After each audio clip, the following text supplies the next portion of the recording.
সালের এই প্রোগ্রামে আমাদের অভ্যন্তরীণ আলোচক বা প্রশিক্ষকদের পাশাপাশি আমাদের সম্মানিত দুজন আপনার মাথা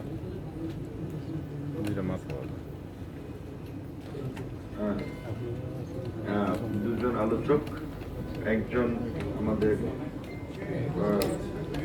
আবু সাইদ ভাই সিনিয়র সাংবাদিক বক্তব্য রেখেছেন এবং আরেকজন আমাদের সুশাসনের জন্য নাগরিক সুজন সম্পাদক আমাদের সকলের শ্রদ্ধেয় বদিউল আলম মজুমদার ভাই। ওনারও সকাল কাছে অনেক প্রোগ্রাম ছিল, তারপর আমাদেরকে উৎসাহ দেওয়ার জন্য এসেছেন, আপনাদের সাথে অনেক কথা বলেছেন। বিশেষ করে উনি সংস্কার কমিশনে থাকার সুবাদে সংস্কার কমিশনের বিষয়গুলো নিয়ে এবং বিশেষ করে তারা যে বিষয়গুলো নিয়ে দীর্ঘদিন ধরে কাজ করে আসছে সেই সমস্ত সামগ্রিক বিষয় সম্পর্কে আপনাদেরকে একটা ধারণা দিয়েছে। যদিও আমাদের ফোকাসটা আমরা রাখতে চেয়েছিলাম বা চাই আমাদের প্রথমত দলের অভ্যন্তরীণ বা দলের সাংগঠনিক এবং রাজনৈতিক বোঝাপড়ার মধ্যে, দ্বিতীয়ত দেশের রাজনৈতিক প্রেক্ষাপটের সাথে কানেক্টেড করা। যেহেতু অনেকক্ষণ হয়েছে কিন্তু লং আলোচনা আসলে সকলের জন্য মানে হচ্ছে স্বস্তি বোধ হবে না। আমি জাস্ট হচ্ছে আমাদের ঘোষণাপত্র এবং গঠনতন্ত্র থেকেই কয়েকটা কথা বলে আমি শেষ করতে চাই। আমার হাতে এই বইটা দেখছেন, এটা সুন্দরভাবে বাইন্ডিং করে আমাদের কাদের ভাই আছে। আমিও ওই গাড়ির মধ্যে একটা থাকে ছোট বই, কিন্তু সেটা গঠনতন্ত্র ঘোষণাপত্র সব একসাথে না। আত্মপ্রকাশের ঘোষণাপত্র নিয়ে আছে একটা ছোট্ট বই, গঠনতন্ত্র নিয়ে আছে আরেকটা বই। কাদের ভাইকে আমরা ধন্যবাদ জানাই যে এরকম একটা বই সে তার এলাকার সরকারি কর্মকর্তা কর্মচারী অনেকের বিশিষ্ট ব্যক্তিবর্গ তাদের কাছে দিয়েছে, প্লাস হচ্ছে আপনার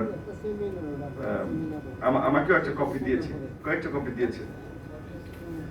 আমার মনে হয় যে আসলে সত্যি করে বলবেন এইখানে এই আমাদের গঠনতন্ত্র এবং এই আত্মপ্রকাশের ঘোষণাপত্র প্লাস 21 দফা কর্মসূচি, এটা কি আমাদের এখানে সবাই পড়ছেন একবার করে হলো? এটা আজ জায়গা তো যারা মোটামুটি অনেকেই পড়ছেন, আমি পড়ছি একাধিকবার, কিন্তু তারপরেও আমারও সবসময় মনে থাকে না যে এইখানে আসলে যে সুন্দর সুন্দর কিছু কথা এবং কমিটমেন্ট, আমাদের রাজনীতির লক্ষ্য উদ্দেশ্য মূলনীতি সব তো এখানে দেয়া আছে। এবং এইটা তো একটা সুদূর প্রসারী চিন্তার জায়গা থেকে কিন্তু আমরা করেছিলাম, এবং সত্যিকার অর্থে এটা শুধুমাত্র আমরা লিখেছি সেটা না, এখানে অনেক মানুষের ইনপুট আছে। কারণ বদিউল আলম মজুমদার ভাই বলেছে যে আমাদের নিগ্রহের কথা, আমাদের অত্যাচার নির্যাতনের কথা। স্বাভাবিকভাবেই বাংলাদেশের যেই সময় আমরা রাজনীতি করি সময়টা অত্যন্ত প্রতিকূল ছিল, যার ফলে এই প্রতিষ্ঠিত শক্তির বিরুদ্ধে কথা বলতে গিয়ে আমরা প্রতিনিয়তই হামলা মামলা অপমান লাঞ্ছনাতার মধ্যে দিয়ে গিয়েছি। আমাদের পর্যায়ে থাকলে অনেকে রাজনীতি ছেড়ে দিত এবং অনেকে ছেড়েও দিয়েছে, টানা আসলে কন্টিনিউ করতে পারে নাই।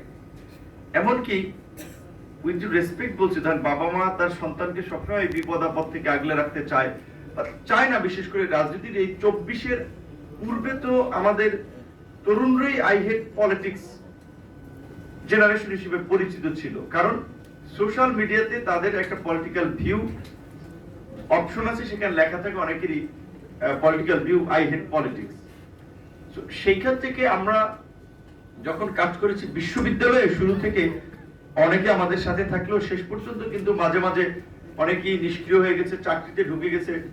যদিও এই 24-এর জুলাই বিপ্লবের পরে আবার বিপ্লবের হাওয়ায় সবাই পা লুড়িয়ে বিপ্লবী হয়েছেন, মানে অনেকে 24-এর পরে, অনেকে তো 24-এর শুরু থেকে ছিলেন, যেমন অনেকে আছে 24-এর পরেই যারা মূলত এখন তাদের যে রাজনৈতিক চিন্তা ভাবনা ভালো, কিন্তু 24-এর পূর্বে এই জুলাইয়ের পূর্বে প্রতিকূল পরিস্থিতির কারণে তারা রাজনীতি করেনি।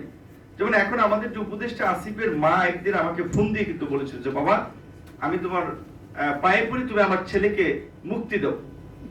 তারা এখন মায়ের মতো একজন স্বাভাবিকভাবেই সে তো আমাদের ছোট ভাইয়ের মতোই, তার মা মানে আমাদেরও মা। তো এখন কি বলবো, তারা এখন হঠাৎ করে আসলে তার এই কথাটা শুনে আমার একটা মানে অপরাধ বোধ মনে হয়েছে যে এরকম পরে আমি তাকে খুব হাসি দিয়ে বললাম যে আন্টি আমি যদি ওকে বলি আসলে ওরা এখান থেকে সরবে না, আর আমি ওকে কিংবা যারাই রাজনীতি করে কাউকে জোর করে আনি নেই, সবাই আসলে একটা স্বেচ্ছায় মনোনয়নের বিরুদ্ধে একটা প্রতিবাদ করার জন্য বিশ্ববিদ্যালয়ের ছাত্র হিসেবে গণতান্ত্রিক আন্দোলন সংগ্রামে যুক্ত হয়েছে।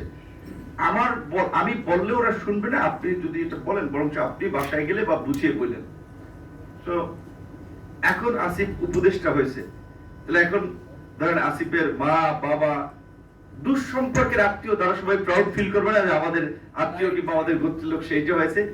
কিন্তু দুর্দিনে দেখেন হয়তো ওই পরিবারের বাইরে নিকট আত্মীয় যদি কেউ, আমাদের আত্মীয় স্বজনের মধ্যে অনেক আছে না বিভিন্ন দলের সাথে যুক্ত, দেখা যায় অনেকে এড়িয়ে চলতো বা বলতে চাইতো না যে সে তাদের আত্মীয়। এটা আমাদের ক্ষেত্রে হয়েছে, আমারও অনেক ক্ষেত্রে আমি সবচেয়ে ওয়েল নোন ছিলাম, পরিচিত ফিগার, তাও দেখা যায় আমার অনেক আত্মীয় স্বজনও কার্যত বিশেষ করে তাদের চাকরি বাকরি ব্যবসা বাণিজ্য নানা কারণে হয়তো বলতো না ওইভাবে যে না ভিপি নুর আমাদের আত্মীয় হয়।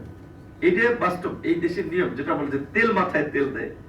মানে আপনি যদি বিখ্যাত হন ওই এর মধ্যে আপনার এই স্যান্ডেল পায়ে দেওয়া ছবি কিংবা এই আপনার স্যান্ডেল গেঞ্জি গায়ে দেওয়া ছবি, লুঙ্গি পরা ছবি ইতিহাস হবে। আর যদি আপনি সফল না হন তাহলে সুটেড বুটের ছবিও পাবলিক মনে রাখবে না। তো এখন আমাদের দেশের কালচারে সেটা একটা বাস্তবতা যে মানুষ ফেমাস হলে ভালো জায়গায় গেলে সবাই তাকে